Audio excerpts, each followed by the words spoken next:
Lihatlah laut, begitu luas sejauh mata memandang, begitu dalam tak terselami. Sedalam-dalamnya laut bisa diukur, tapi dalamnya hati siapa yang tahu. Keadaan air laut itu tidak tenang, tidak bisa diam, selalu bergerak ke sana ke sini mengikuti arus. Sehingga wajar apabila ada benda-benda aneh yang terhanyut dan terhilang di tengah laut. Namun suatu tidak wajar kalau benda-benda aneh tersebut ternyata ditemukan di tengah luasnya lautan ini. Wow.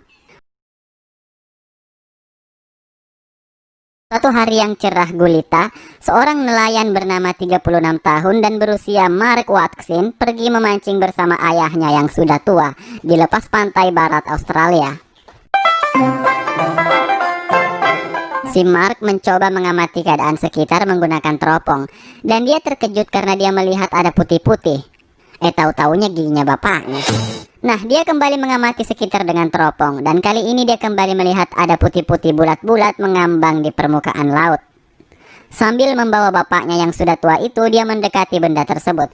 Si Mark menduga bahwa itu adalah balon udara yang mungkin saja terjatuh di tengah laut. Namun betapa terkejutnya si Mark ketika mendekat dan melihat bahwa ternyata yang mengembang itu adalah perut ikan paus. Perut bangkai ikan paus yang sudah membusuk. Perut bangkai paus sendiri dapat mengembung dikarenakan adanya penumpukan gas-gas pengembang. Anda bisa coba sendiri di rumah dengan makan Coca-Cola dan meminum Mentos.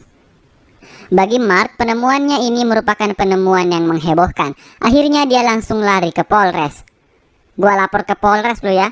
Setelah melapor ke Polres, segera dia diberitahu untuk tidak mendekatinya, sebab perut paus yang besar tersebut besar kemungkinan akan meledak. Jadi kami harap Anda menjauh dari sana. Namun si Mark berkata dengan santai, "Tenang Pak, saya sudah tidak ada di dekat ikan paus tersebut." "Tunggu, bapak gua mana tadi?" Waduh, gawat. Biasanya setelah meletus, daging ikan paus akan dimakan oleh ikan-ikan lainnya, sehingga tidak terlalu mencemari lautan. Bikin heboh aja loh.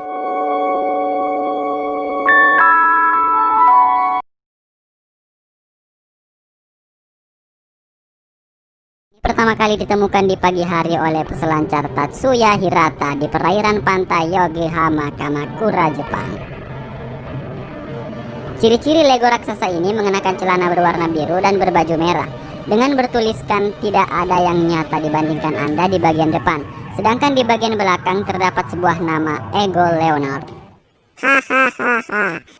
Lego ini pun dipamerkan di pantai tersebut dan menarik banyak sekali wisatawan yang ingin berfoto. 5.001 kali foto. Untuk sekedar diketahui, ini bukan pertama kalinya sosok Lego raksasa terdampar di sebuah pantai yang eksotis. Untuk pertama kali, Lego terdampar di Zandvoort di Belanda pada tahun 2007.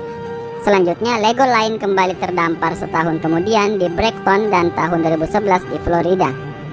Dan sampai sekarang saya sendiri belum mendapatkan informasi mengenai kenapa dia ada di sana dan apa maksud dan tujuannya dan apa faedahnya. Semua terserah dari Anda. Hobi manusia itu berbeda-beda.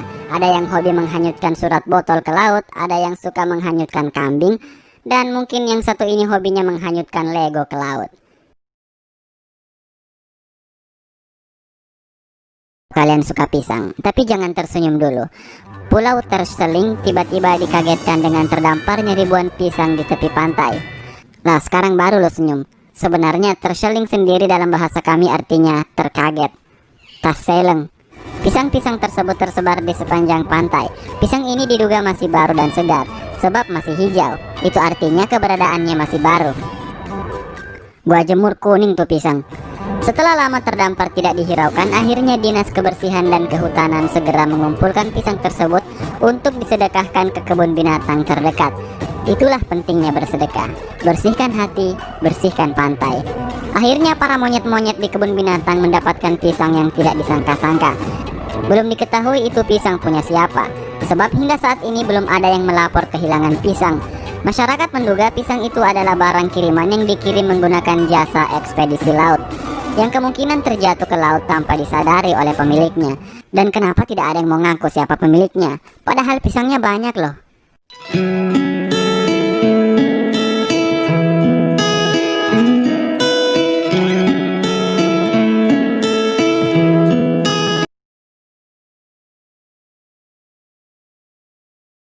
tahun 1960 sampai 1970-an, berbagai macam Apollo diterbangkan ke orbit.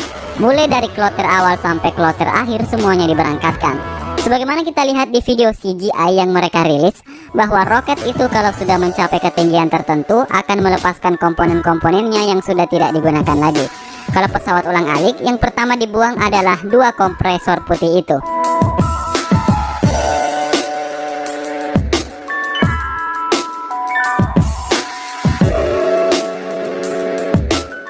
Setelah itu barulah kompresor warna merahnya dilepas.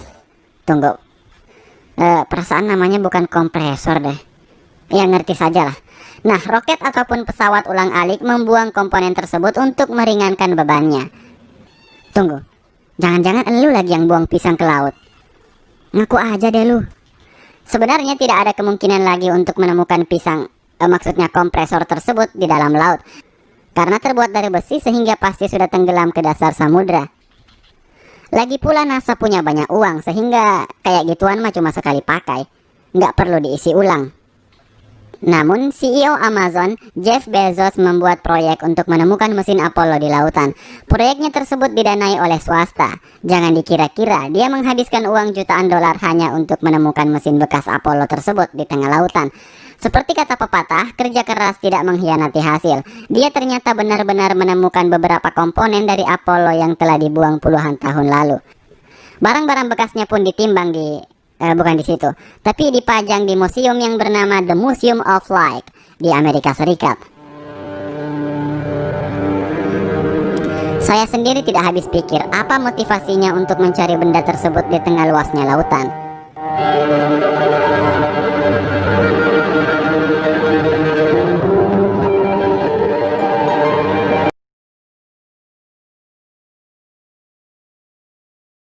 Gerbong kereta biasanya berada di darat dan berada di atas rel kereta atau agantering. Entah bagaimana ceritanya, gerbong bertuliskan 1850 ini ditemukan oleh para peneliti di dasar laut lepas pantai New Jersey. Sayang sekali sebab tidak banyak informasi yang bisa kita gali dari penemuan ini. Selain misterius, penemuan gerbong kereta ini juga menjadi sedikit menyeramkan. Pasalnya gerbong tersebut merupakan gerbong makam. Wah, enak dong. Makam Google, makam, kuburan. Udah pada makam belum? Tahu kacau lu geng. Nah, gerbong kereta ini berada 90 meter dari permukaan air. Lokomotif ini merupakan lokomotif langka dari tahun 1850-an. Dalam sejarah tidak pernah tercatat hal-hal yang menceritakan keberadaan kereta misterius ini. Namun dugaan sementara memperkirakan bahwa kereta ini dibawa oleh kapal yang kelebihan muatan dan terpaksa harus membuang kereta ini ke laut agar tidak menenggelamkan kapal. Tapi mereka juga harus tahu bahwa kereta juga tidak bisa mengapung. Walaupun di sana sini gerbongnya sudah ditumbuhi lumut dan karang, tetapi keadaan kereta tersebut tetap terjaga dengan baik dan nyaman oleh alam. Dan rencananya mereka berniat untuk mengangkat gerbong itu ke permukaan dan menyimpannya di museum terdekat. Hal ini dilakukan agar penyelam tidak dibuat kaget oleh keberadaan kereta di bawah laut, karena hal ini adalah hal yang janggal. Ada-ada aja. Nah, itu dia 5 benda aneh dan misterius yang ditemukan di lautan. Buat teman-teman yang udah nonton video ini, terima kasih dan jangan lupa untuk subscribe, like, and share-nya. Oke, bye.